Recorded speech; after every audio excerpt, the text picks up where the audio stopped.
A cosigner, also called a guarantor, agrees to be financially responsible for the lease if the primary tenant defaults. Used correctly, cosigners let you place tenants who have the right character but lack the financial history to qualify on their own. When should you require a cosigner?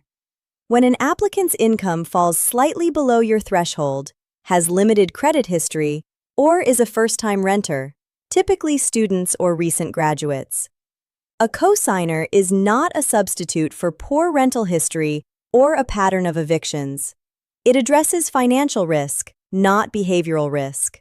The cosigner should meet even stricter income requirements than the tenant, typically 3 to 4 times monthly rent, because they may be covering both the rent and their own expenses. Run a full screening report on the cosigner too. Credit, criminal, eviction, and income verification. A cosigner with their own financial problems provides little protection. The cosigner agreement must be in writing and signed before the lease begins. It should clearly state the cosigner's obligations, the lease terms they're guaranteeing, and whether their liability is joint and several with the tenant, meaning you can pursue either party for the full amount owed. Key limitation: a cosigner cannot be held responsible for actions beyond financial defaults. Property damage, lease violations, and eviction proceedings are between you and the tenant.